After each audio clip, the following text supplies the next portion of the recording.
Hello, everyone, and welcome back to a series that I 100% abandoned very shortly ago. Hold on, let me open this back up. But, everyone, that's right, we are back to Surregarth. So, I was looking back at my YouTube videos, and I was seeing that I was like, you know what, I kind of wanted to record a video just because I'm kind of bored, honestly, and I want to talk for a little while. So, essentially, we are right back here with the Surregarth, which is if you guys didn't know, well, actually, okay, basically none of you know. I say basically none of you know. Nobody watches this anyway.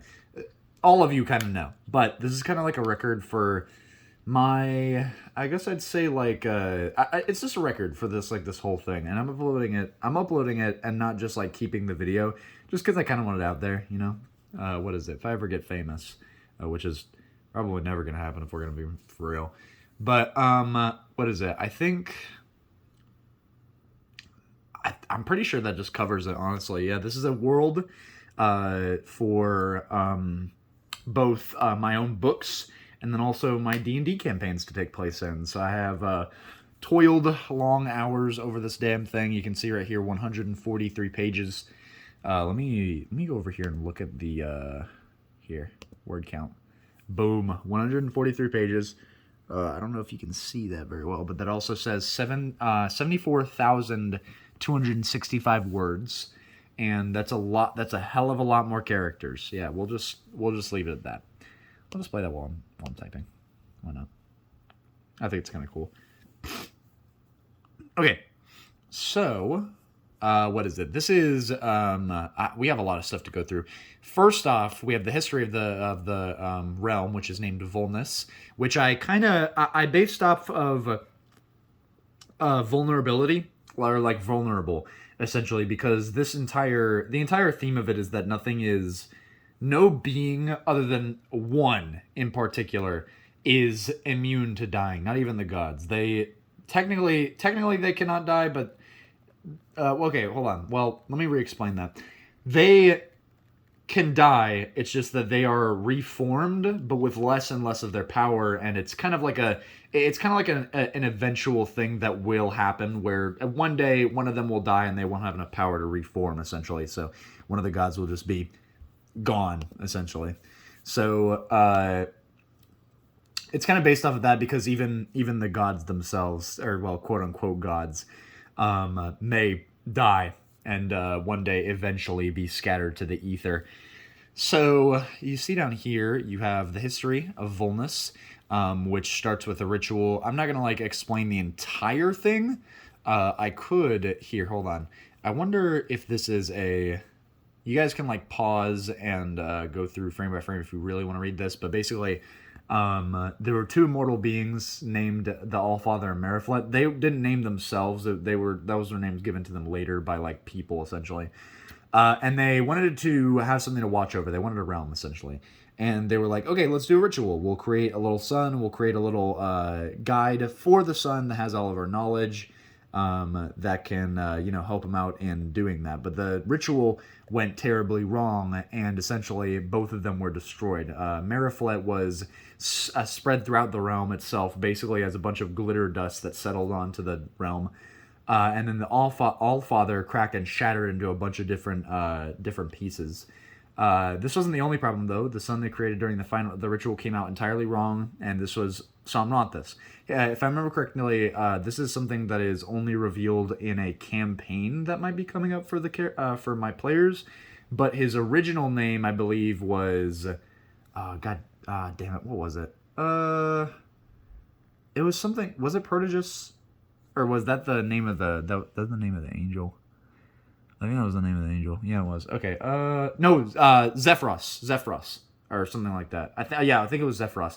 So, his original name was Zephyros, but what is it? He didn't really get to know his name, because, we'll just move on. This is a little bit confusing. So essentially, he got corrupted by the negative energy that spawned from the death of his parents. He fled, but Protegus went over and there's two things two things that did form correctly: base realm and the four already in it, the Aether plane, which is just space, and the elemental planes, which are, you know, the elemental planes. However, all of the realms are planets in a solar system within my world, and Volnus is technically just one. Volnus is just one very large solar system, and it doesn't it doesn't like apply to any laws like actually upheld in the universe. Like, it's kind of just cool, like backdressing, essentially, like set dressing, where essentially the Aether plane, you're gonna have to go through space and you can't breathe in there, obviously. So yeah. So Proteus, who is the guy to force Amranthus, but knew everything that he needed to know to create it himself, he went ahead and created the main plane Surregarth. So he took upon the mantle of carrying out what his creators envisioned their life after the ritual to be. He used much of his power to create two very important planes. Sorry, I forgot. It's not just Surregarth. It was Erignum as well. Surregarth was placed with the original gods' plan to place their creations and watch them grow, while Erignum was supposed to be their home. Erignum ended up simply as Erignum ended up empty as Proteus used the last of his power to create the oldest creatures in Surregarth, the giants, the dragons, and then taking the Ganassi from the elemental planes, alongside the creation of various other basic animals such as birds and mice that would evolve later. And then also alongside those birds and mice, this isn't mentioned here, but later we will get to a lesser power called the ancestor spirits, and those were also created around this time by Proteus. These three races lived along the various landscapes, with giants being the blueprint for the humans later on, essentially. So these aren't like your typical storm giants, all of that. They were just basically big humans.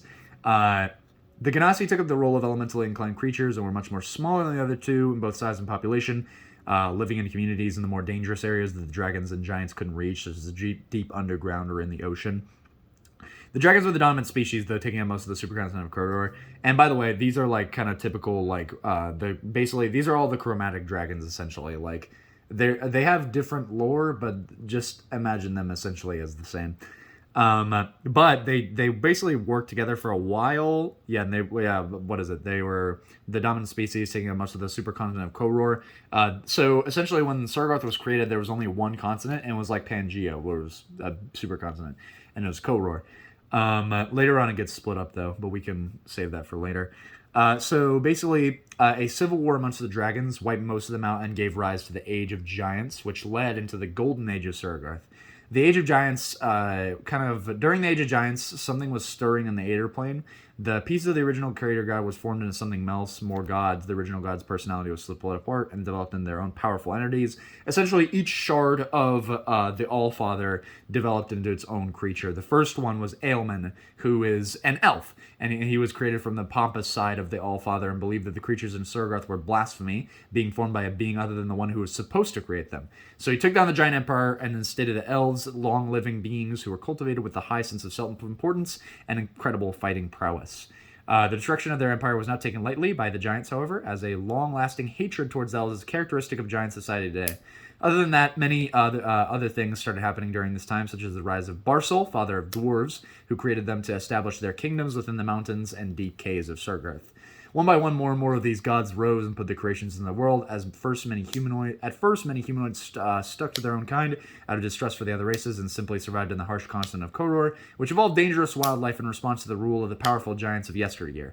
However, once the divided races came together to maintain peace and survive alongside each other, development skyrocketed, and in due time, most of Kodor was populated by united peoples developing their own kingdoms. This unity gave rise to art, the creation of technology such as the printing press, as well as many weapons, and the more secretive progression of magic, which was for the longest time was considered taboo.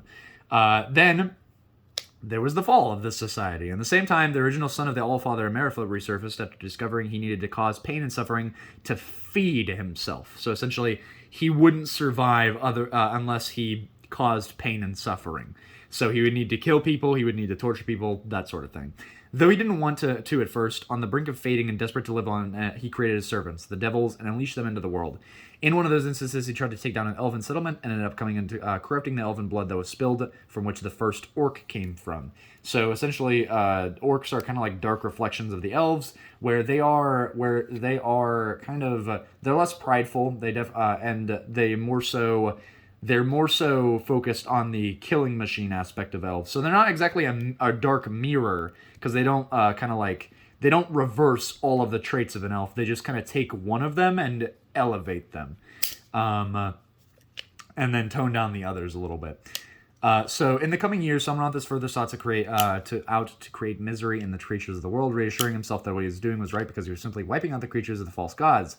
His mind was eventually twisted, however, when to the point where he no longer tried to justify his actions. Suffering gave him power, and he wanted more. So it was basically like a simple thing. It's like, am I recording, by the way? Okay, cool.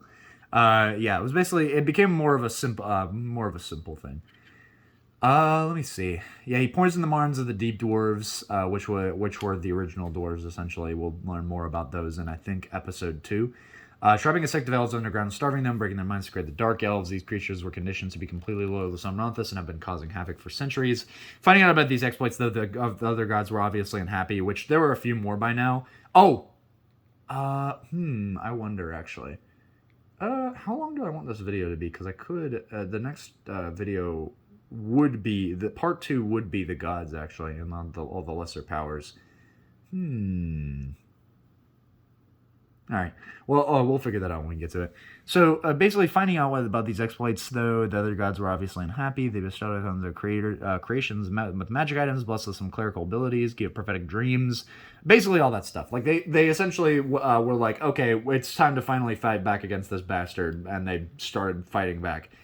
So, basically, this rivalry culminated in a massive battle that caused so much destruction that even Surregarth was shaken by the war. The split cracked the supercontinent of Koror and caused the continents to drift apart at a rapid pace that destroyed much of civilization. Alongside the drifting continents, islands started to rise up into the sky as a result of the magical tension and stranded many in the air. With no boats as a result of never really needing them to get anywhere, the kingdoms of Koror fell into ruin as monsters of all kinds took advantage of the situation to cause further chaos amongst the unsuspecting citizenry, resulting in the deaths of even more humanoids. Now, there are a ton of events to happen in present day, Surregarth, which I almost said Koror, but it's not that anymore. There's a ton of stuff to happen in the present day of Surregarth, essentially. It's a lot, and it's really just like kind of kicking wall. Basically, this is a bunch of events that kicked the population while they were down. Basically, they were trying to reconstruct after the split, and attempts to rebuild kingdoms after the creation of the boat and the airship failing despite all the efforts put in. Essentially, it took way too long for them to create the boat and the airship. Oh, and what I mean by airship is basically just a flying boat that is using a specific substance that we will eventually get to, called irithite. Irithite is... oh, geez. I wonder if I ever actually explained this in the document. You know, we'll talk about it when we get to it. Just think of like a weird green crystal and go like, oh, yes, green, wind, cool. Or, well, green gravity, kind of? Yeah, it's more so gravity. Anyway, whatever. You got a bunch of different stuff. Yeah, airships, blah, blah. Yeah, basically there was a big void of knowledge just because a lot of the scripture was lost. So not many people know too much about the history of this world now. Then you got the Baronian Wasteland. Essentially, there was this big dragonborn empire that were using the elemental planes to draw from for basically industry. And then that backfired on them, and the elemental planes opened up rifts, and a bunch of elementals jumped out and were like, "Ha, gotcha!" and then killed like almost all of them. Excuse me. You got the rise of the Demon Queen, essentially in a kingdom. The kingdom was getting corrupted by the Demon Queen, and then eventually the Demon Queen was summoned and basically left a massive wild area where that kingdom was. You have the Talons of Tyranny, which is essentially a massive, basically a coalition of a few different dragons, because dragons at this point are incredibly rare. But they essentially went to go take over the flying sky islands where people were living on. and they completely succeeded. So there's now a bunch of dragons in the sky looking down on everybody. And then also in another on another continent, I believe this is the last one. Is this the last one? Yes, this is the most recent one. This is actually in order of how recent it is, by the way, because so this one happened pretty soon after the split happened. This one happened like after that, obviously. This one happened after that, and then finally this one happened, I believe, like 5 years ago. Yeah, 5 years ago. The Crown Wars is basically a massive war between three factions. It's a lot to explain. It truly is. And I can get a little bit deeper into most of these events by just going down the list, because we can learn more about the Crown Wars once we get to here, the Societies of Surregarth. We can learn more about the Crown Wars once we get to these. Hold on. These three nations right here, the Novarian Dynasty, the Grisvalian Theocracy, Quiethian Empire, and Novarian Dynasty. We can learn more about, what is it? We can learn more about the Baronian Wasteland once we get to, is it here actually? Actually, we will learn more about the Baronian Wasteland during the Dragonborn, during the Dragonborn section of the races and cultures in Surregarth.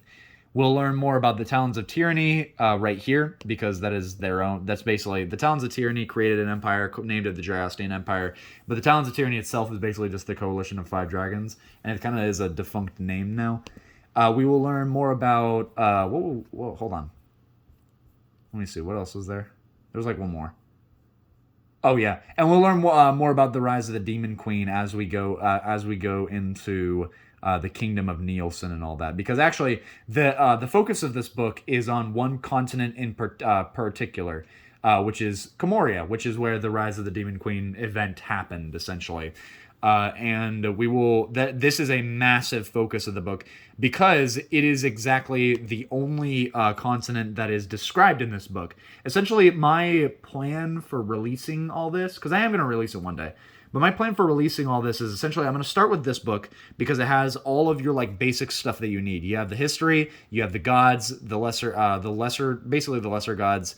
You have the societies, you have the races and their cultures, and then you also have actually a system that I'm creating, my own system essentially, and then you have a setting to actually do stuff in essentially. So, and then finally you have a brief description of all of like the planes of existence, which are planets, all the planets of existence. You can see all of them right here. Boom. And then obviously I'm not going. I didn't include Surregarth itself because that's the entire focus of the whole goddamn book. So there you go. But yeah, Umbris, Moronti, Libertia, Rignum. Yeah, more focus will be given to Rignum at that later section, which is interesting because a lot of these I actually haven't even mentioned yet, like the Infinite Abyss, Pax Incognis, Libertia. Picaris, actually. Picaris is the home plane of Somranthus, so that's actually a really important one. Sorry, it's good. It's a little late into the night. Ooh. Trying to relax. So, what is it? I guess, one of these days I will be releasing this to the public, so, just read it yourself, I guess. But I believe that is all for now. Nobody's going to want to watch, like, a massive video ever, I don't think. So I'm probably going to end it around here, and then I'll probably record the next one, honestly. Because I really do want to talk about the Pantheon, just because, I don't know, it's pretty interesting. And I know I'm like kind of I'm probably retreading water from the previous videos I took of this, but there's new stuff here. There's a ton of new stuff here, because I took those videos like, what, a year, 2 ago? Like 1 or 2 years? And man, they are 100% not as polished as what this is now. I'm not saying that this is like completely what is that? I'm not saying this is completely polished, but it's certainly a lot better than I was like 1 or 2 years ago. Let me see. What is the spelling and grammar? Let me see. If it's not just... Oh, okay. Well, that one's just like a spacing issue. No. Ah, shit. Coboling. Oh, yeah, I remember that. Okay. I was trying to... No, I want Kith bricks. No, I mean death mold. Sure. No, I want kiss bricks. I'm stupid. I can't spell crystallization right. Damn it. Okay, yes, I do want... What the... Who the hell? Oh. Yeah, okay. That's a name. Yeah, ignore. There we go. Ignore. Yeah, probably should. There we go. Ignore.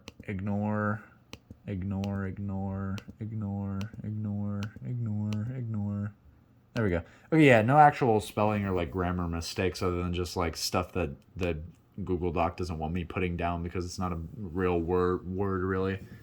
Okay, yeah. I think. Damn, it's 20 minutes already. Okay, yeah. I will. I'll see everybody later. Bye bye.